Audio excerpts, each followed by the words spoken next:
செய்திகள் தொடர்கின்றன. நமது ஊர்களில் வாடகைக்கு சைக்கிள் கிடைப்பது போல் பிரான்சில் சுற்றுச்சூழலை மாசுபடுத்தாத வாடகை இ-கார் திட்டம் அறிமுகப்படுத்தப்பட்டுள்ளது. மதுரை போன்ற ஒரு சில பெரு நகரங்களில் ஒரு கிளையில் இருந்து சைக்கிளை வாடகைக்கு எடுத்துச் சென்று வேறு ஒரு இடத்தில் உள்ள அதே நிறுவனத்தின் மற்றொரு கிளையில் சைக்கிளை விடும் வசதி உள்ளது.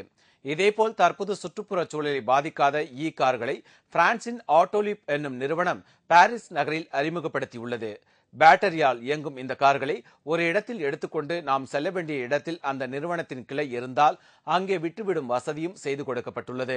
இதனால் அவசரமாக செல்ல வேண்டிய இடங்களுக்கு குறைந்த செலவில் சென்று சேர முடியும் என்று இந்த வசதியை பயன்படுத்துபவர்கள் கூறுகின்றனர். அரை மணி நேரத்திற்கு 300 ரூபாயிலிருந்து 500 ரூபாய் வரை கட்டணமாக வசூலிக்கப்பட்டு வருகிறது. இத்திட்டத்தில் உறுப்பினராக இருப்பவர்களுக்கு நாள் ஒன்றிற்கு 750 ரூபாய் மட்டும் செலுத்தினால் போதும் என்று அறிவிக்கப்பட்டுள்ளது. பாரிஸ் நகரில் 3000 கார்களை கொண்ட ஆட்டோலிப் நிறுவனம் அடுத்த ஆண்டு 1000 கிளைகளை தொடங்க திட்டமிட்டுள்ளது.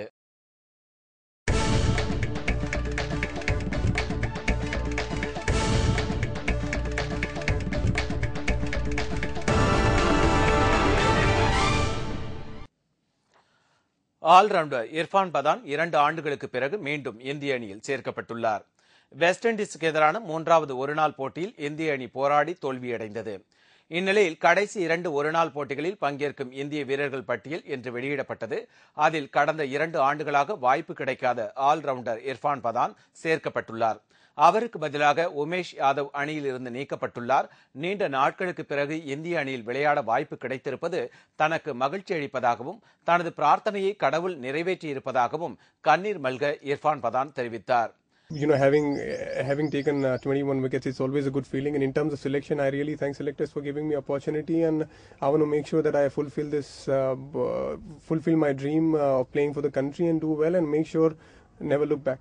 வெஸ்ட் இண்டீஸுக்கு எதிரான கடைசி 2 ஒருநாள் போட்டிகளில் இருந்து நீக்கப்பட்டுள்ள உமேஷ் யாதவ், ராகுல் டிராவிட், சச்சின் டெண்டுல்கர் உள்ளிட்ட 7 வீரர்கள் ஆஸ்திரேலியாவுக்கு எதிராக நடைபெறவுள்ள டெஸ்ட் தொடருக்காக வரும் வியாழக்கிழமை மெல்போர்ன் செல்லவுள்ளனர்.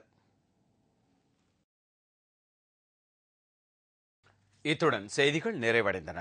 மீண்டும் செய்திகள் நாளை காலை 7 மணிக்கு. உங்கள் பிரச்சனைகளுக்கு உடனடி தீர்வு காண 30134600 என்ற கேப்டன் டிவியின் தொலைபேசி எண்ணை தொடர்பு கொள்ளுங்கள். வணக்கம்.